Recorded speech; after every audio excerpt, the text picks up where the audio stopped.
হযরত মুহাম্মদ মুস্তাফা সাল্লাল্লাহু আলাইহি সাল্লামের প্রতি নির্দেশ করছে। প্রিয় হাজিরিন, আমরা আজকে কুরবানির ইতিহাস নিয়ে আলোচনা করব। বছরের পরিক্রমায় পুনরায় আবার আমাদের সামনে কুরবানি উপস্থিত হয়ে গেছে। আজ হচ্ছে যুলকদ মাসের 26 তারিখ, জিলহজের 10 তারিখেই পবিত্র ঈদুল আযহা বা কুরবানির ঈদ। এই কুরবানি শব্দটি কার্বন মূলধাতু থেকে উদ্ভূত, যার শাব্দিক অর্থ হচ্ছে নৈকট্য লাভ, নিকটে যাওয়া, কাছে আসা, আপন হওয়া। যেহেতু এই কুরবানির মাধ্যমে বান্দা আল্লাহ নিকটে আসার একটা সুযোগ পায়, নিকটে চলে যায়, এই জন্য কুরবানিকে কুরবান বলা হয়। পরিভাষায় কুরবানি বলা হয় সুনির্দিষ্ট মাসে, সুনির্দিষ্ট দিনে, সুনির্দিষ্ট সময়ে আল্লাহ রাব্বুল আলামিন যাদেরকে তৌফিক দিয়েছেন তারা আল্লাহর সন্তুষ্টির নিরিখে পশু জবাই করাকে কুরবানি বলা হয়। এই কুরবানি মানব ইতিহাসের সূচনা লগ্ন থেকে শুরু হয়েছে। এই কুরবানি প্রথম আরম্ভ হয় হযরত আদম আলাইহিস সালামের পুত্র হাবিল এবং কাবিলের মধ্য দিয়ে। হযরত আদম এবং হাওয়া আলাইহিস সালামকে যখন আল্লাহ রাব্বুল আলামিন এই পৃথিবীতে প্রেরণ করেন এবং তারা যখন সন্তান জন্ম দিচ্ছিলেন, আল্লাহ রাব্বুল আলামিনের কুদরতি ইশারায় প্রতিবার হযরত হাওয়া আলাইহিস সালাম যখনই গর্ভধারণ করেছেন তখনই দুজন সন্তানের গর্ভধারণ করেছেন। একটা ছিল পুত্র আর একটা ছিল কন্যা, অর্থাৎ এক পুত্র এবং এক কন্যার সমন্বয়ে জোড়া জোড়া সন্তান প্রসব করেছে।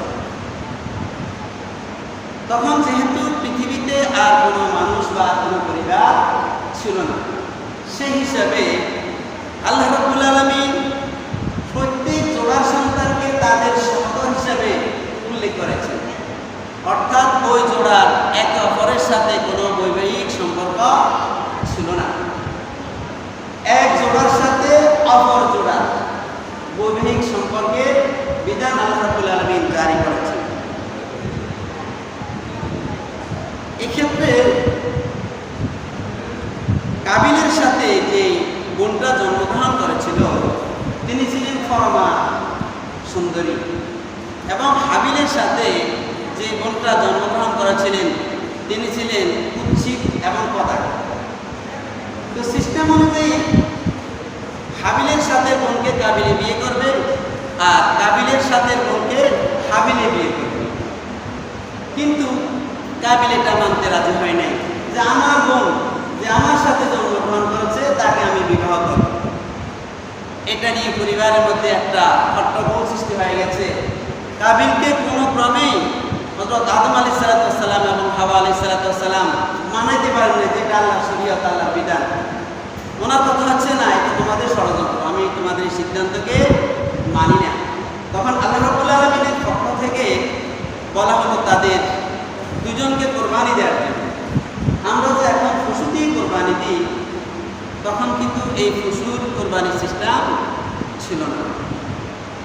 তখন সিস্টেম ছিল যার যারা আছে সে তাহাকে সুনির্দিষ্ট একটি জায়গায় রেখে আসবে, আর যে ব্যক্তি কোরবানিকে আকাশ থেকে বা আসমান থেকে এসে আগুন জ্বালিয়ে দেবে, বুঝে যাবে তার কোরবানিটা কবুল হয়েছে।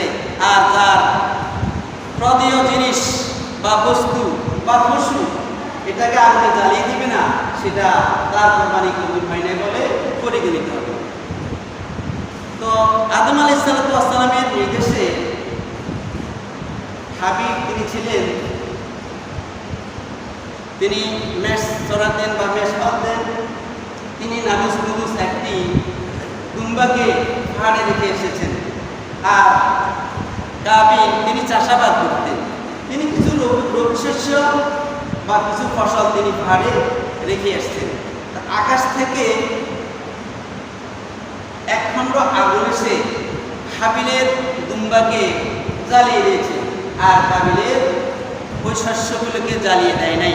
তার মানে বোঝা গেল যে হাবিলের কোরবানি আল্লাহর কাছে গ্রহণযোগ্য হয়েছে, আর কাবিলের কোরবানি গ্রহণযোগ্য হয়নি। কাবিল এরপরেও যখন দেখলো যে আল্লাহর সঠিক সিদ্ধান্ত সে টিকে নেই, তখন সে তার ভাইয়ের প্রতি ক্ষুব্ধ হলো।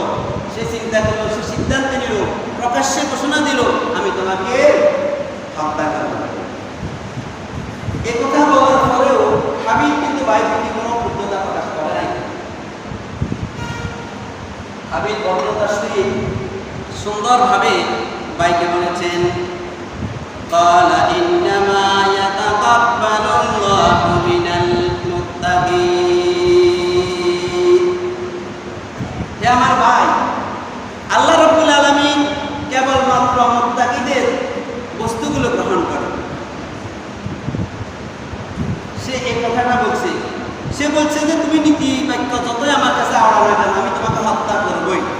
যেটা আল্লাহ রাব্বুল আলামিন কুরআন শরীফের দীর্ঘ কয়েকটা আয়াতের মধ্যে উল্লেখ করেছেন। আল্লাহ বলেন, ওয়াতিলু আলাইহিম নাবা আবনা আদম বিল হক। আল্লাহ তার প্রিয় হাবিবকে বলেছেন, হে আমার প্রিয় হাবিব, আপনি আদমের দুই পুত্রের মধ্যে সংঘটিত বিষয়টা আপনার উম্মতের মধ্যে প্রচার করেন।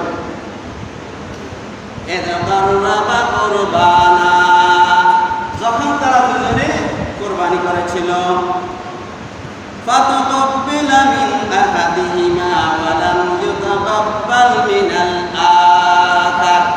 আর এই দুজনের মধ্যে আল্লাহ রাব্বুল আলামিন একজনের কোরবানিকে গ্রহণ করেছেন, অন্যজনের কোরবানিকে গ্রহণ করেন নাই। ক্বালা লা আকতুলান্নাকা। তখন কাবিল বলেছে, আমি অবশ্যই তোমাকে হত্যা করব।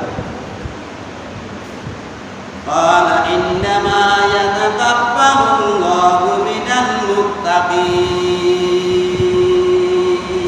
তখন হাবিল বলেছে, আল্লাহ তো পবিত্র বস্তু থেকেই গ্রহণ করেন। হাবিল আরো বলেছে, লা ইন বাসাতা ইলাইয়া ইয়াদাকা লিতাকতুলানি।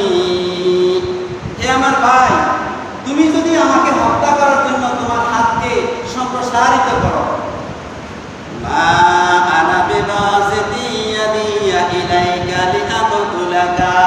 তারপরও আমি তোমাকে হত্যা করতে যাব না। ইন্নী আখাফুল্লাহ, কেননা আমি আমার আল্লাহকে ভয় পাই। ইন্নী আখাফুল্লাহ রাব্বাল আলামিন,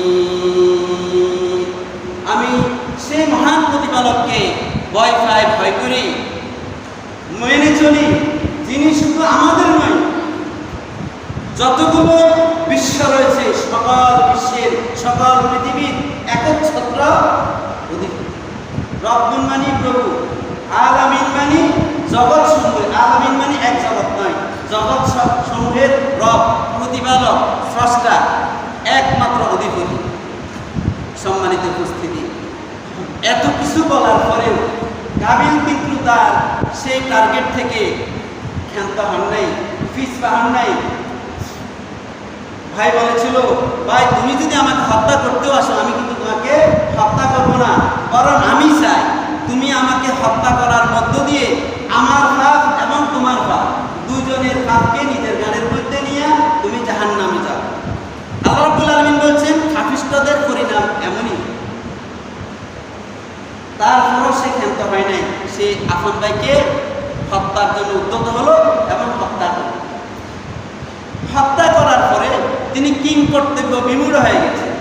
কাবিল এখন ভাইকে কি করবে সে আর বুঝতে পারছে না, বাইরে বা কাঁধে নিয়ে হাঁটে, কোনো দিশা পাচ্ছে না ভাইকে কি করবে। যেহেতু প্রথম হত্যা, প্রথম মানুষ নিহত।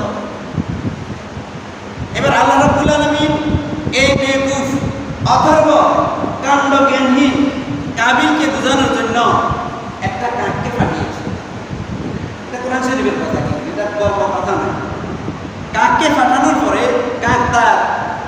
ফা দিয়া এই মাটিকে খনন করছে।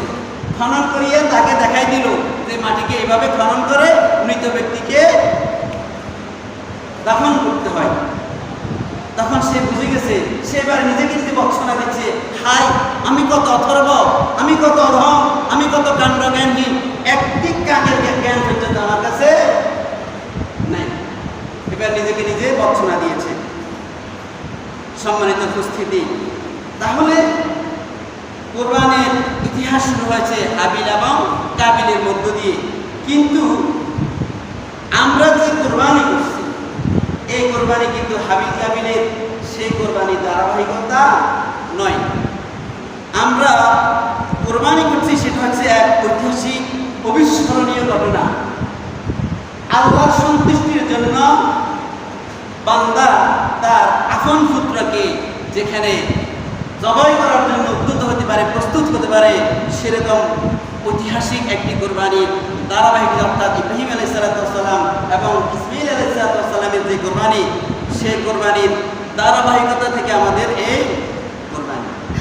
হযরত ইব্রাহিম আলাইহিস সালাম হযরত সারা আলাইহিস সালামকে বিবাহের পরে দীর্ঘ সময়ের মধ্যে ৮৬ বছর অতিবাহিত হয়ে গেছে, কিন্তু তার কোনো সন্তান জন্ম নেয়নি। অতঃপর তিনি আল্লাহ রাব্বুল আলামিনের কাছে কান্নাকাটি করেছেন, রব্বি হাবলি মিনাস সালিহিন,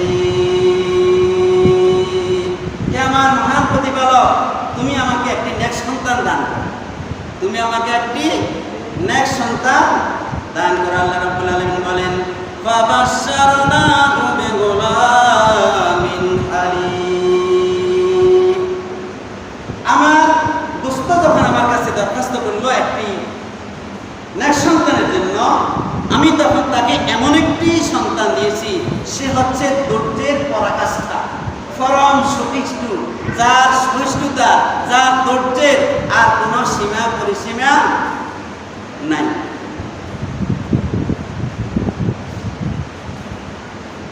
তাহলে বৃদ্ধাবস্থায় ৮৬ বছর বয়সে তিনি এই সন্তান পেলেন। সন্তান পাওয়ার পর থেকে তার পরীক্ষা শুরু। হযরত সারার কোনো সন্তান হচ্ছিল না। তিনি মিশর হইয়া আসার সময় মিশরের বাদশাহ তাকে গ্রেফতার করছে। ওই বাদশাহ ছিল, ফেরাউন ছিল দুচ্চরিত্র লম্পট। তার রাষ্ট্র দিয়ে বিন্দেশি কোনো ষোড়শী রূপসী রমণী যদি অতিক্রম করত, তাহলে অবশ্যই ওই রমণীকে তার সাথে থাকতে বাধ্য করত। ইব্রাহিম আলাইহিস সালাম এবং সারা যখন যাচ্ছিলেন, তখন তাদেরকে গ্রেফতার করে হযরত সারাকে তার নির্জন কক্ষে নিয়ে গেল। কক্ষে নিয়ে যাওয়ার পরে তার অসৎ উদ্দেশ্য চরিতার্থ করার জন্য যখন সে উদ্যত হলো, আল্লাহর কি মহিমা, তখন তার হাত আড়ষ্ট হয়ে গেছে, প্যারালাইজড হয়ে গেছে। তখন সে বলল, আমার হাত তো ভালোই ছিল, এখন আড়ষ্ট হয়ে গেল কেন? নিশ্চয়ই তুমি কোনো বুজুর্গ লোক, তুমি আমার জন্য দোয়া করো। তখন হযরত সারা তার জন্য দোয়া করলেন। দোয়া করার পরে সে আবার স্বাভাবিকতা লাভ করলো। এবার পুনরায় সে নতুন উদ্যমে আবার সারার দিকে হাত বাড়ালো। হাত বাড়ানোর পরে আবার তার হাত আড়ষ্ট হয়ে গেছে। এবারও সারার কাছে বললো, সারা তুমি আমার জন্য দোয়া করো, আমি তোমার প্রতি আর কোনো অবিচার করবো না। হযরত সারা যখন দোয়া করলেন, তখন তৃতীয়বারও সে আবার তার অসৎ উদ্দেশ্য চরিতার্থ করার জন্য সে অ্যাডভান্স হওয়ার পরে তৃতীয়বার তার হাত আড়ষ্ট হয়ে গেছে। তখন সারার কাছে বলার পরে সারা এবার আর দোয়া করে না। অথচ সারা বলছে, না তুমি তো মানুষ, তুমি তো পশু, তুমি কথা দিয়ে কথা রাখো না। বলছে, না এবার আর আমার কথা ব্যত্যয় ঘটবে না, তুমি আমার জন্য দোয়া করো। তখন হযরত সারা তার জন্য দোয়া করলো। দোয়া করবার পরে সে চিন্তা করলো, এই কোনো সাধারণ নারী, অসাধারণ নারী। তখন সে ওই ফেরাউন সন্তুষ্ট হয়ে কৃতজ্ঞতা স্বরূপ তার কন্যা মতান্তরে দাসী হযরত হাজরা ছিলেন, ওখানে দেখা হয়তো তাকে হাজা। তো এই হাজরাকে হযরত সারার খেদমতের জন্য দিয়ে দিয়েছে। খেদমতের জন্য যখন দিয়ে দিয়েছে, হযরত সারা ওই হাজরাকে হযরত হযরত ইব্রাহিম আলাইহিস সালামের খেদমতের জন্য দিয়ে দিয়েছে। তো যখন হযরত সারার মনের মধ্যে একটা ইয়াকিন হয়ে গেছে যে তার মনে হয় কোনো সন্তান হবে না, তখন তিনি এই হাজরার সাথে হযরত ইব্রাহিম আলাইহিস সালামের করিনের সূত্র করে দিলেন, অর্থাৎ বিবাহ দিয়ে দিলেন। বিবাহ দিবার পরে হযরত হাজরার ঘরে হযরত ইসমাইল আলাইহিস সালাম জন্মগ্রহণ করেছেন। জন্মগ্রহণ করার পরে এটা সারা স্বাভাবিকভাবে মেনে নিতে পারে না একটা সাধারণ একটা মানুষ হিসেবে। তিনি তখন হযরত ইব্রাহিম আলাইহিস সালামকে বললেন, হে আল্লাহর খলিল, আপনি হাজরা এবং তার সন্তানকে মনুষ্যবিহীন এমন স্থানে রেখে আসেন, শুধু দুধু মরুভূমি ছাড়া, যেখানে কোনো বসত বাড়ি পর্যন্ত নেই। তখন হযরত ইব্রাহিম আলাইহিস সালাম বললেন, সারা তুমি কি বলছো? তোমার মতন নারী, মহিষী নারীর মুখে তো এমন কথা মানায় না। তুমি তো হাজরার সাথে আমাকে বিবাহ দিলা, তুমি তো এই সন্তানের জন্য আমাকে বিবাহ দিলা, এবং সন্তান হওয়ার পরে তুমি তো সবচেয়ে বেশি খুশি হইলা, এখন কেন তুমি এমন কথা বলছো? এটা কি করে সম্ভব? তিনি ভাবনায় চিন্তায় পেরেশানিতে টেনশনে পড়ে গিয়েছেন। এই অবস্থা দেখে আল্লাহ রাব্বুল আলামিন তখন তার হাবিবকে খলিলকে বললেন, হে আমার খলিল, সারা যেটা বলছে সেটাই করো। তখন তিনি হযরত হাজরা এবং ইসমাইল আলাইহিস সালামকে মরু প্রান্তরে বাইতুল্লাহর পাশে রেখে এসেছেন। রেখে আসার পরে দীর্ঘ সময় পরে তিনি স্বপ্ন দেখলেন যে তিনি তার প্রিয় সন্তানকে, কলিজার টুকরা সন্তানকে কোরবানি দিচ্ছেন। বুঝলেন, বুড়াতি বয়সের পুত্র, ৮৬ বছর বাচ্চা হয় নাই, ৮৬ বছর পরে যে বাচ্চা হলো তার জন্য দরদ কত। তো আল্লাহ রাব্বুল আলামিন স্বপ্ন দেখিয়েছেন, তোমার সন্তানকে কুরবানি করো। তিনি চিন্তা করলেন, আমার স্বপ্ন তো কোনো স্বপ্ন নয়। তিনি কোনো তাবিরের দ্বারে কাছে জানলেন, যেহেতু নবীদের কাছে যেটা স্বপ্ন সেটাও ওহী। তখন তিনি তার সন্তানকে বলেছেন, ফালাম্মা বালাগা মা'হুস সা'য়া ক্বালা ইয়া বুনাইয়া ইন্নী আরা ফিল মানামি আন্নী আযবাহুকা ফানজুর মাযা তারা ক্বালা ইয়া আবাতি ফাআল মা তু'মারু সাতাজিদুনি ইনশাআল্লাহু মিনাস সাবিরিন। তখন ইসমাইল আলাইহিস সালামের বয়স কত? কোন কোন মুফাসসির বলছেন তার বয়স তখন ছিল 13।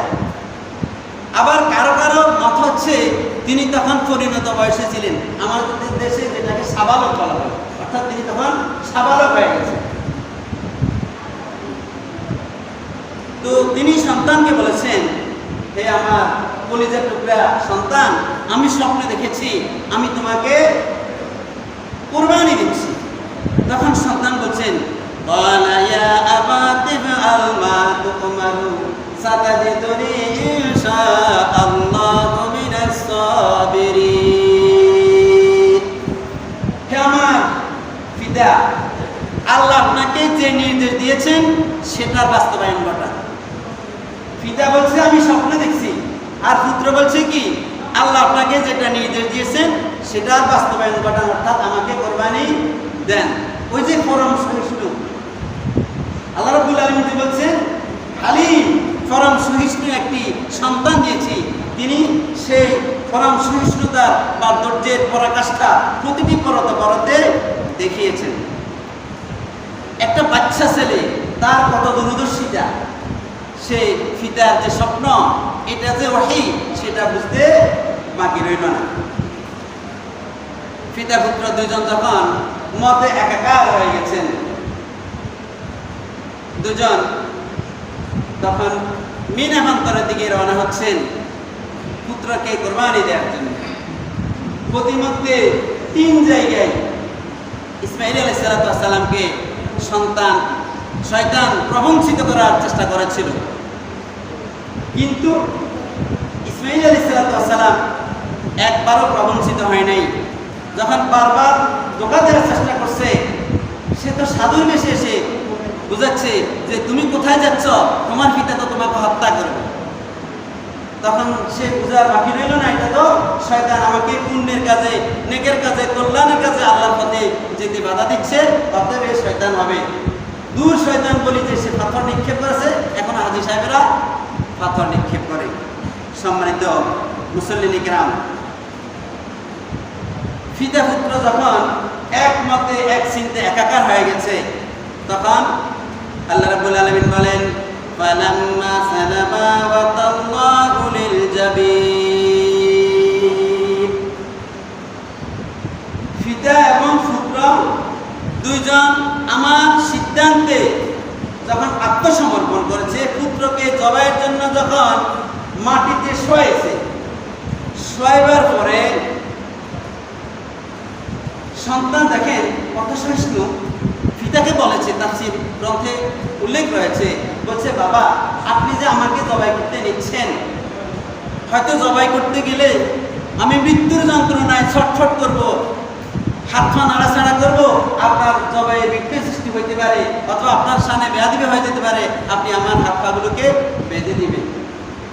তারপর বলা হইল যে আপনি ছুরিকে ভালোভাবে শান দিয়ে নেবেন, ধারায় নেবেন, যাতে করে অনায়াসে জবাই করতে পারেন।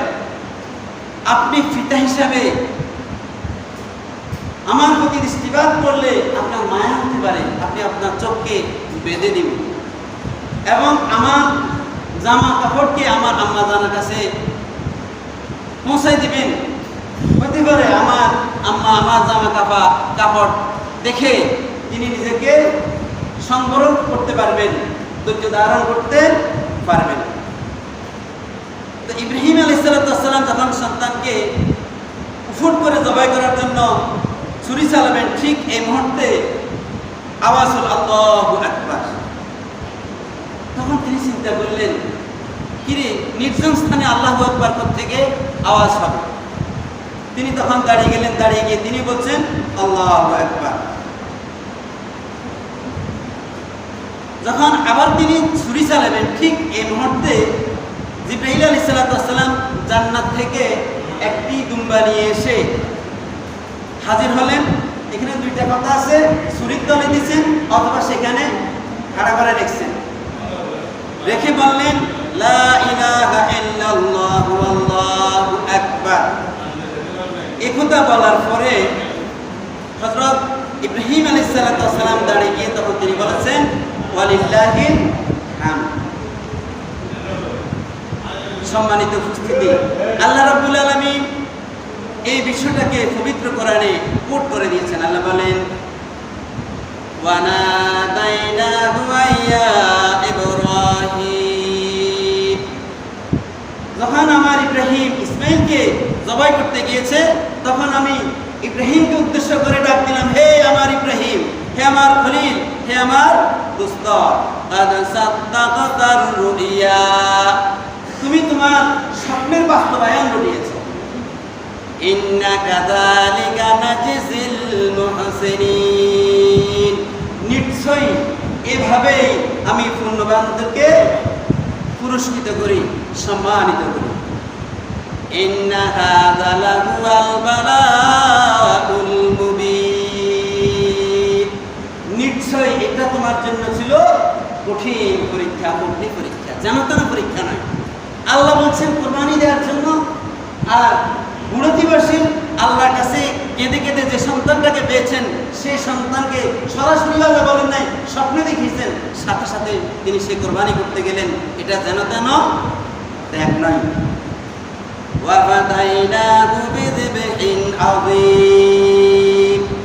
আল্লাহ রাব্বুল আলামিন বলছেন, আমি ইসমাইলের স্থলে একটি পবিত্র প্রাণীকে আমি প্রেরণ করেছি। সম্মানিত উপস্থিতি, কোরবানি মূলত ব্যক্তি কোরবানিও নয়, বস্তুর কোরবানিও নয়, মূলত হচ্ছে পবিত্রতার কোরবানি। মূলত হচ্ছে পবিত্রতার কোরবানি, তাকওয়ার কোরবানি। আল্লাহ রাব্বুল আলামিন আমাদের গোশত খাবেন না, রক্ত খাবেন না, কিছুই নেবেন না। হাবিল তার দুম্বা রেখেছিল, কাবিলও তার শস্য রেখেছিল, কিন্তু আল্লাহ রাব্বুল আলামিন কাবিলেরটা গ্রহণ করেন নাই, যেহেতু সে অন্যায়ের মধ্যে রয়েছে, পাপের মধ্যে রয়েছে, এই জন্য আল্লাহ রাব্বুল আলামিন সেটাকে গ্রহণ করে। আল্লাহ রাব্বুল আলামিন পবিত্র বস্তু গ্রহণ করে। কারণ কোনো ব্যক্তি যদি সুদের উপরে 3 লক্ষ টাকা নিয়ে তিনি হজ করতে যান, আল্লাহ রাব্বুল আলামিন কি সেটাকে গ্রহণ করবেন? না, আল্লাহ রাব্বুল আলামিন গ্রহণ করবেন না। ঠিক পাশাপাশি আমি আরেকটা কথা বলে রাখি, আমাদের দেশে অনেকের কোরবানি করার মতো অ্যাবিলিটি নেই, কিন্তু তিনি সুদের উপরে টাকা নিয়ে কোরবানি করেন, কোনো দরকার নেই। আল্লাহ রাব্বুল আলামিন আপনার সাধ্যের বাহিরে কোনো কিছু ছাপিয়ে দেন নাই। যার যেটা অ্যাবিলিটি দিছে তাকে সেই বিষয়ে আল্লাহ রাব্বুল আলামিন কৈফিয়ত চাইবেন। যার অ্যাবিলিটি দেন নাই তার কোনো দরকার নেই। যদি আপনার অ্যাবিলিটি থাকে অথবা যদি আপনার অ্যাবিলিটি নেই কিন্তু আপনার মনের অ্যাবিলিটি আছে, মন আছে, আপনি দিতে চান, এই পুণ্যের কাজে, নেকির কাজে, ভালো কাজে আপনি নিজে শরীক হতে চান, তাহলে যদি কর্জে হাসানা পান, অর্থাৎ সুদ ছাড়া হাওলাত, আমরা যেটাকে হাওলাত বলি, যদি হাওলাত পান তাহলে ওই হাওলাত টাকা দিয়ে আপনি কোরবানি দিতে পারবেন, কোনো সমস্যা নাই। তবে আল্লাহর ওয়াস্তে কেউ সুদের উপরে টাকা নিয়ে কোরবানি অবশ্যই দিবেন না, এটা গ্রহণযোগ্য হবে না। ঠিক একইভাবে কোনো ব্যক্তি যদি খরচ করি হজ করতে যা, ওই হজ গ্রহণযোগ্য, আল্লাহ তো আপনাকে সেটা আপনার উপর খরচ করেন নাই। সম্মানিত উপস্থিতি, তাহলে এই যে কোরবানি মূলত আমার মনের কোরবানি। আল্লাহ রাব্বুল আলামিন বলেন, কুল ইন্না সালাতি ওয়া নুসুকি ওয়া মাহইয়ায়া ওয়া মামাতি লিল্লাহি রাব্বিল আলামিন। বলুন আমার নামাজ, ওয়া নুসুকি আমার কোরবানি, আমার যাবতীয় ব্যয়, যত ব্যয় করি, ওয়া মাহইয়ায়া আমার জীবন, ওয়া মামাতি আমার মরণ, লিল্লাহি রাব্বিল আলামিন, কেবলমাত্র আল্লাহ। সম্মানিত মুসল্লিন কিরাম, তাহলে আমরা যারা এই কোরবানি করার মতন আল্লাহ রাব্বুল আলামিন অ্যাবিলিটি দিয়েছে, তারা অবশ্যই আল্লাহর সন্তুষ্টির জন্য আমরা কোরবানি দেব। আমার জামাই আছে, জামাই কি বলবে, বেড়াই আছে, বেড়াই কি বলবে, অথবা সন্তানেরা আমার কোথায় যাবে, সন্তানেরা কি খাবে, সন্তান কার মুখের দিকে চেয়ে থাকবে, এরকম কোনো চিন্তা দ্বারাই আপনি কোরবানি দেবেন না, ওই কোরবানি কবুল হবে না। আপনি যদি আল্লাহর সন্তুষ্টির জন্য কোরবানি দেন, জামাইরও খাওয়াইতে পারবেন, ব্যয়েরও খাওয়াইতে পারবেন, সন্তানও খাইতে পারবো, সবও পাবেন, সব পাবেন।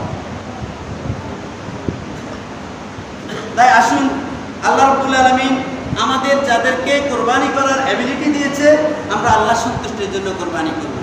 আর যাদেরকে আল্লাহ রাব্বুল আলামিন এই কোরবানির অ্যাবিলিটি দেয়নি, কিন্তু আমার মানসিকতা আছে, আমি দিতে চাই, এই ভালো কাজে আমি শরীক হতে চাই, তার জন্য আমাদের কথা হচ্ছে, তিনি যদি হাওলাত পান, হাওলাত নিয়ে যদি তিনি কোরবানিতে অংশগ্রহণ করেন, আল্লাহ রাব্বুল আলামিন কবুল করবেন। তবে আপনি সুদের উপরে নয়, অবশ্যই আল্লাহ রাব্বুল আলামিন আমাদেরকে কোরবানির মাহাত্ম্য, গুরুত্ব যথার্থভাবে বুঝে সে আলোকে কোরবানির জন্য প্রস্তুতি গ্রহণ করার তৌফিক দান করুন। আমিন। আপনারা